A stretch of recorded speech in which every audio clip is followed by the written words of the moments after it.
Hello दोस्तों, स्वागत है आपका एक और नए वीडियो में।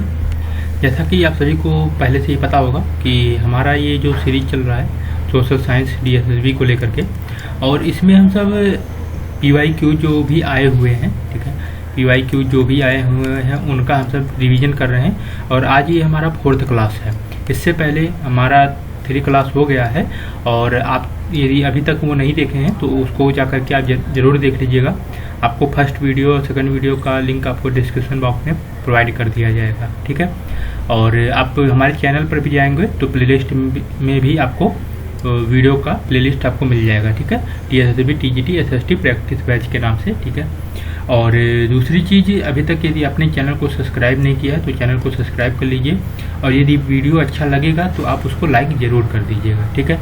चलिए स्टार्ट करते हैं अपने सेशन को, आते हैं क्वेश्चन पर। तो आई होप आपका इंटरेस्ट बन रहा होगा धीरे धीरे और क्वेश्चन को लगाने का। चलिए, ये आपका क्वेश्चन है। आपको पता ही होगा कि लास्ट हमने 175 क्वेश्चन तक कंप्लीट कर लिया था, ठीक है। और आज हमारा +25 है, मतलब कि एक सेट आपका कंप्लीट हो जाएगा 100 क्वेश्चन का, राइट। और आपको पता ही होगा कि हमने स्टार्ट किया था 101 से, जो पार्ट सेकंड है उसी से स्टार्ट किया है। चलिए, आज का फर्स्ट क्वेश्चन है, निम्नलिखित में से किस शब्द का प्रयोग विभिन्न भौगोलिक क्षेत्रों का वर्णन करने के लिए किया जाता है जो लोकसभा के चुनाव के उद्देश्य से विभाजित होते हैं? उपचुनाव, चुनाव क्षेत्र, ब्लॉक, जोन। यहाँ पर देखिए लोकसभा पूछा है, ठीक है, ये ध्यान दीजिएगा। ब्लॉक भी हो सकता है, जोन भी हो सकता है, लेकिन यहाँ पर यदि लोकसभा ना रहे तो लोकसभा है तो चुनाव क्षेत्र, समझ रहे हैं। तो इसीलिए आपने सुना भी होगा, ऐसे बोलते हैं कि तुम्हारे चुनाव क्षेत्र में कौन चुनाव लड़ रहा है, समझ रहे हैं। तो उस तरह से थोड़ा नॉर्मल तरीके से आप सोच करके आगे बढ़िए, बिल्कुल इजी हो जाएगा, ठीक है। चलिए आते हैं नेक्स्ट क्वेश्चन पे। नेक्स्ट क्वेश्चन हमारा क्या है, निम्नलिखित में से कौन से आधार हैं जिनके आधार पर किसी भी निर्वाचन क्षेत्र के मतदाता को अयोग्य ठहराया जा सकता है? अयोग्य ठहराया जा सकता है, ठीक है, मतलब निगेटिव इसमें पूछा है। निगेटिव ने मतलब इसमें अयोग्य ठहराने की बात पूछा है। गैर निवास के आधार पर, विकृत दिमाग वाला व्यक्ति, 21 वर्ष से कम वाला व्यक्ति। तो इसमें फर्स्ट एंड सेकंड, ठीक है, 21 से नहीं 18 से यदि यहाँ पर होता तब जरूर अयोग्य ठहराया जा सकता था, लेकिन 21 वर्ष दिया है, इस वजह से ये गलत हो जाएगा और आपका फर्स्ट और सेकंड सही है। गैर निवास के आधार पर भी आपका अयोग्य ठहराया जा सकता है, और यदि कोई विकृत दिमाग का है, ठीक है, उसको भी अयोग्य ठहराया जाता है, ठीक है। चलिए आगे बढ़ते हैं नेक्स्ट क्वेश्चन पर। नेक्स्ट क्वेश्चन हमारा क्या है, आते हैं। देखिए नेक्स्ट क्वेश्चन हमारा आपको दिख रहा होगा कि निम्नलिखित में से कौन सा पार्टी भारत में राज्य की पार्टी नहीं है? ठीक है, राज्य की पार्टी, आम आदमी पार्टी, राष्ट्रीय लोक दल, बहुजन समाज पार्टी और समाजवादी पार्टी। तो इसमें कौन सा राज्य की पार्टी नहीं है? बहुजन समाज पार्टी जो है ये राज्य की पार्टी नहीं है, ठीक है। आई होप आप समझ पा रहे होंगे। इस समय करंट का भी आप देख लीजिएगा, करंट में कौन कौन सी पार्टी हैं, और ऑप्शन रख लीजिएगा, ठीक है, सामने। चलिए, और ये क्योंकि मैं आपको बता दूं, ये जो प्रोवाइड किया जा रहा है ये 2021 का पीवाईक्यूज है। इसमें मेल फीमेल जो भी शिफ्ट पूरा हुआ है सभी का प्रोवाइड किया जाएगा, ठीक है। तो इसीलिए अभी तक यदि आपने चैनल को सब्सक्राइब नहीं किया है तो चैनल को सब्सक्राइब जरूर कर लीजिएगा। चलिए स्टार्ट करते हैं फिर नेक्स्ट क्वेश्चन पे। निम्नलिखित का कौन सा अनुच्छेद संसद के सत्र, सत्रावसान और विघटन से संबंधित है? आर्टिकल 81, 87, 78, 87, 85। आर्टिकल नंबर 85 आपका ऑप्शन नंबर 4 करेक्ट हो जाएगा। इससे अनुच्छेद संसद के सत्र, सत्रावसान और विघटन, देखिए इसमें तीनों चीज लिख दिया है, लेकिन हो सकता है आपको एक ही कोई चीज़ लिख करके भी पूछ सकता है, ठीक है। तो ये तीनों कीवर्ड आप याद रखिएगा, ये तीनों आपका 85 से रिलेट करते हैं आर्टिकल, ठीक है। चलिए आगे बढ़ते हैं नेक्स्ट क्वेश्चन पे। नेक्स्ट क्वेश्चन हमारा क्या है, क्वेश्चन नंबर 80। चलिए यहाँ पर देखिए दिख रहा है ऑप्शन, यही आप और मैच कर लीजिएगा, ठीक है। निम्नलिखित में से कौन सा भारत में जिला परिषद के संदर्भ में सही है? जैसे एक आपको ऊपर मिला होगा लोकसभा का था ना, जिसमें आपका क्षेत्र चुनाव था, ठीक है। तो उसी प्रकार यहाँ पर देखिए जिला परिषद के संदर्भ में सही है। नंबर पहला क्या है, जिला परिषद में ट्यूटोरियल निर्वाचन क्षेत्र में सीधे चुने गए निर्वाचित सदस्य शामिल हैं। नंबर दूसरा, इसमें जिला के सभी क्षेत्र पंचायतों के विधायक भी शामिल हैं। ठीक है। नंबर तीसरा, इसका प्राथमिक कार्य ग्राम पंचायतों की गतिविधियों की निगरानी करना है। तो इसमें कौन सा सही है? तीनों सही है।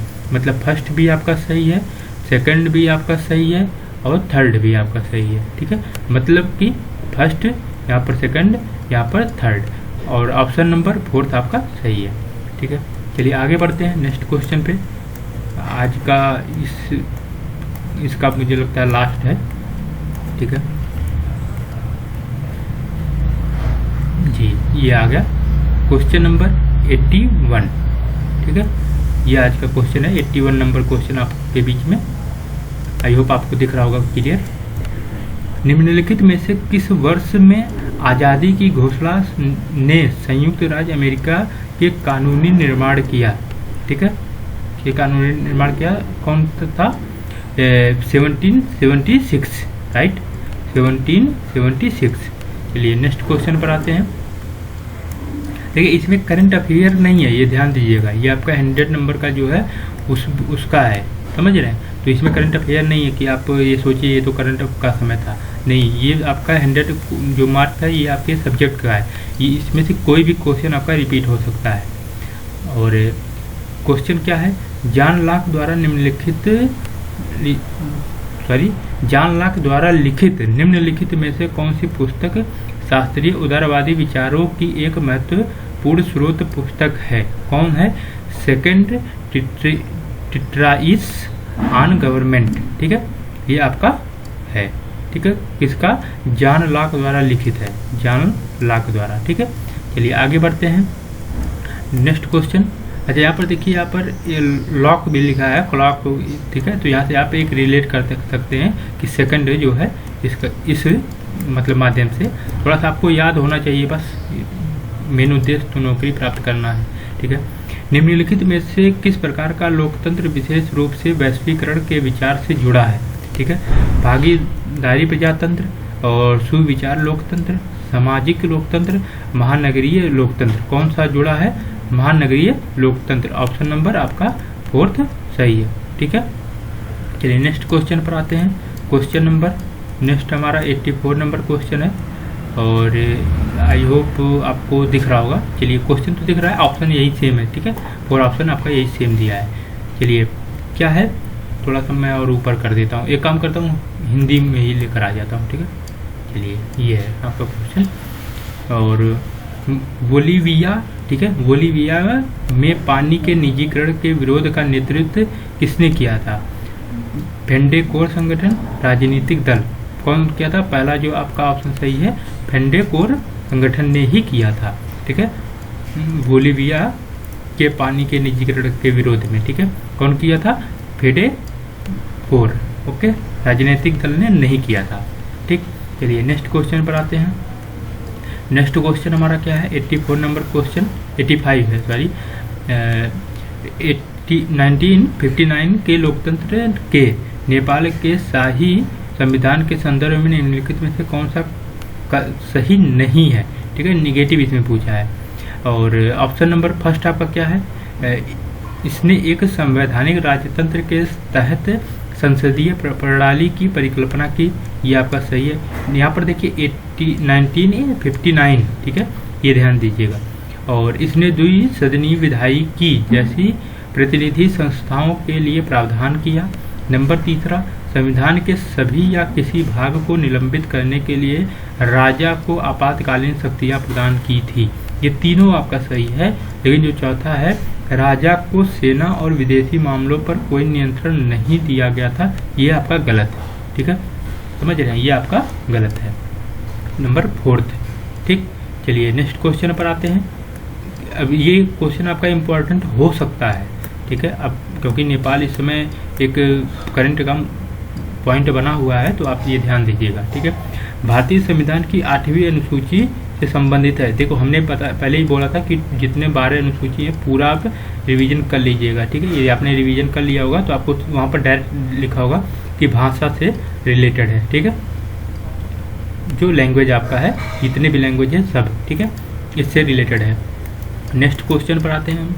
नेक्स्ट क्वेश्चन हमारा क्या है कि जैसा कि जैसा कि भारत के संविधान द्वारा सलाह दी जाती है, दो संसदीय सत्रों के बीच का अंतर उससे अधिक नहीं होना, कितने समय से अधिक नहीं होना चाहिए?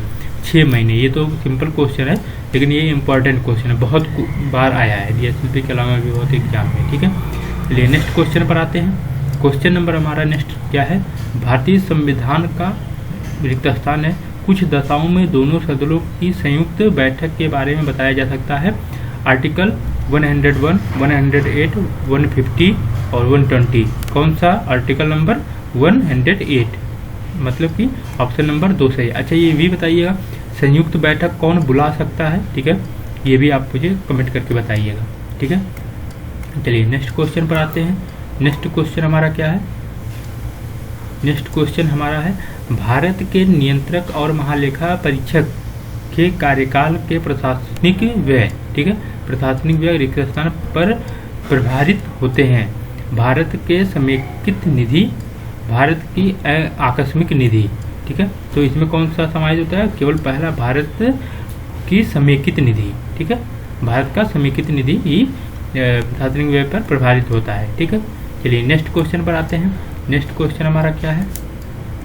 देखिए, बहुत लोगों का ऐसा भी हो रहा होगा कि क्वेश्चन रॉन्ग हो जा रहा है, लेकिन कोई दिक्कत नहीं है, प्रीवियस ईयर है, आप उसको याद कर लीजिए या फिर कहीं अपनी नोटबुक में उसको नोट कर लीजिए। ठीक है, उसको रिवीजन करते रहिए और जो भी ऑप्शन आपको दिया है ये भी जरूर कर लीजिएगा। ठीक है, यहाँ पर क्या लिखा है कि भारतीय संविधान के निम्नलिखित में से किस संविधान संशोधन अधिनियम द्वारा पंचायती राज संस्थाओं को संवैधानिक दर्जा दिया गया था? कल की वीडियो में आपने देखा होगा, लास्ट वीडियो में, तो हमने उसमें बताया था कि आपका जो 12 अनुच्छेद है पूरा उसको, और उसको ये जो 9, 10, 11, 12, ठीक है, ये बहुत इंपॉर्टेंट है। ठीक है, ये किस संविधान संशोधन द्वारा जोड़ा गया था, इसको भी आपको करना। मुझे आप बताइएगा पंचायती राज संस्थाओं का पंचायती राज व्यवस्था किस अनुसूची में है, और इसका तो आंसर हो ही जाएगा कि 73 ये संविधान संशोधन द्वारा ऐड किया गया था। ठीक है, संवैधानिक दर्जा दिया गया था। चलिए आते हैं, यहाँ पर टीचिंग मेथोलॉजी भी है, चलिए मैं इसको भी एक बार देख लेता हूँ। ठीक है, साथ ही साथ, जिससे आज कंप्लीट 100 क्वेश्चन आपका कंप्लीट हो जाएगा। ठीक है, निम्नलिखित में से कौन सा सामाजिक विज्ञान विषय, यहाँ पर देखिए ये एक ब्रैकेट में लिखा है, ये ध्यान दीजिएगा। ठीक है, यहाँ पर यही कीवर्ड होता है। चलिए, निम्नलिखित में से कौन सा सामाजिक विज्ञान विषय शुद्ध सामाजिक विज्ञान शाखा के अंतर्गत वर्गीकृत नहीं किया गया है? ठीक है, मानव शास्त्र, इतिहास, लोक प्रशासन, मेडिसिन। ठीक है, मेडिसिन आपका नहीं किया गया है। ठीक है, चलिए, ये तो यही बोल रहा हूँ ना कि लास्ट तक यदि आप जाएंगे तो 10 नंबर में, मतलब 8 से 9 नंबर आप ऑलरेडी ला पाएंगे, क्योंकि सिंपल क्वेश्चन होता है टीचिंग मेथोलॉजी। इसलिए आप देखोगे 90 क्वेश्चन के बाद आपका 10 क्वेश्चन आता है, तो 90 क्वेश्चन तक पहुंचना बहुत बड़ी बात है, समझ रहे हैं? तो ये ध्यान दीजिए, टाइम मैनेजमेंट यही है, और यही इस बार बहुत प्रॉब्लम कर रहा है। चलिए नेक्स्ट क्वेश्चन हमारा क्या है? नाटकीकरण एक सामाजिक विज्ञान कक्षा में शिक्षकों द्वारा उपयोग की जाने वाली शिक्षण अधिगम राजनीतियों में से एक है। निम्नलिखित में से कौन सा कथन सही है? कृष्णा, एक बच्चा पर नाटक में अधिक क्रिया और विशेष प्रभाव होता है। ठीक है, और छत्रपति शिवाजी, नाटक में शब्दों पर अधिक बल दिया जाएगा। तो इसमें कौन सा सही है? दोनों सही है। ठीक है, first and second both correct है। आई होप आप समझ गए होंगे। चलिए आते हैं नेक्स्ट क्वेश्चन पे। नेक्स्ट क्वेश्चन 93 नंबर क्या है हमारा, यहाँ पर चलिए ओपन कर लेते हैं, थोड़ा लॉन्ग क्वेश्चन है। अधिगम के आकलन को श्रेणियों में विभाजित किया गया है, निम्नलिखित में से कौन सी वो श्रेणी है? सृजनात्मक और संकलात्मक। ठीक है, संकलात्मक। ठीक है, इसमें कौन सा है? दोनों सही है, first and second. I hope आप समझ गए होंगे। ठीक है, आकलन की ये श्रेणी है, सृजनात्मक और संकलात्मक। ठीक है, चलिए नेक्स्ट क्वेश्चन पर आते हैं। नेक्स्ट क्वेश्चन हमारा क्या है? नेक्स्ट क्वेश्चन, कक्षा के भौतिक वातावरण को सुधारने में शिक्षक की क्या भूमिका होती है? नंबर पहला, स्कूल भवन के नियमित रखरखाव के लिए स्कूल अधिकारियों का ध्यान आकर्षित करें। कक्षा के कचरे के व्यवस्थित निपटारा के लिए कक्षा में कूड़ादान रखें। इसमें दोनों आपका सही है, फर्स्ट भी एंड सेकंड भी। ठीक है, यहाँ पर वातावरण से सुधार पूछा गया है। ठीक है, तो आई होप समझ पा रहे होंगे। चलिए नेक्स्ट क्वेश्चन पर आते हैं। देखिए समझाने पर ज़्यादा समय नहीं इन्वेस्ट करेंगे, नहीं तो आपका बहुत लॉन्ग वीडियो हो जाएगा, और मैं चाहता हूँ शॉर्ट वीडियो में ही रहे, जिससे आप कभी भी अपना खाते समय या किसी भी समय आप देख सकते हो। ठीक है, और निम्नलिखित में से कौन सा कथन निकटस्थ वातावरण से अन्वेषण और समझ के माध्यम से कला अधिगम के आधारभूत सिद्धांतों के बारे में सही है? नंबर पहला, आकार एक क्षेत्र, लक्षण और विविध रूपरेखा को परिभाषित करता है। कौन सा? आकार एक क्षेत्र, लक्षण और विविध रूपरेखा को परिभाषित करता है। नंबर दूसरा आपका क्या है? स्थान वह क्षेत्र है जिस पर कला रूप सृजित किया जा सकता है। यह ऑप्शन नंबर फर्स्ट एंड आपका सेकंड बोथ करेक्ट है। ठीक है, बोथ करेक्ट। आई होप आप समझ पा रहे होंगे। ठीक है, और आपका ये 195 क्वेश्चन हो गया। लास्ट 5 क्वेश्चन और बचे हैं, इसको भी कंप्लीट कर लेते हैं, जिससे आज एक पूरा कंप्लीट सेट हो जाएगा। ठीक है, व्यक्तित्व के लक्षण ट्रेट सिद्धांत के प्रमुख प्रतिपादक कौन है? ठीक है, इसमें बताना है R.B.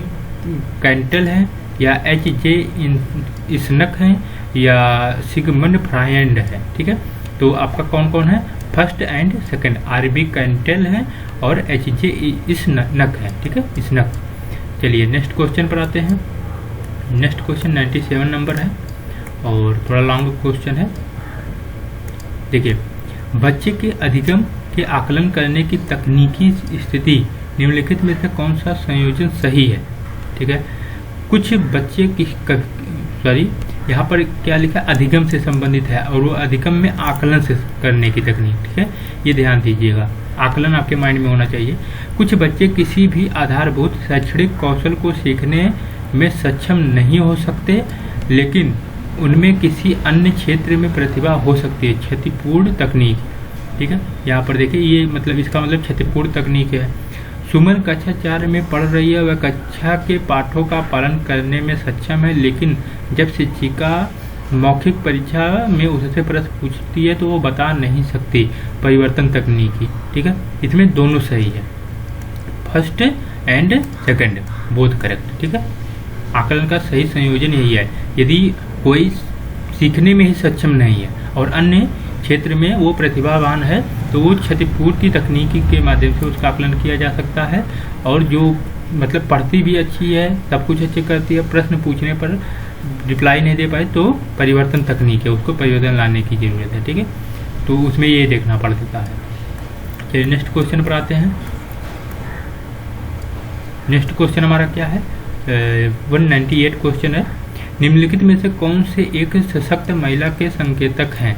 नंबर पहला, निर्णय लेने की प्रक्रिया में भाग लेना, आत्मनिर्भर, आर्थिक रूप से स्वतंत्र। आपको ये पता है, तीनों ही है। ठीक है, तीनों। चलिए नेक्स्ट क्वेश्चन पर आते हैं।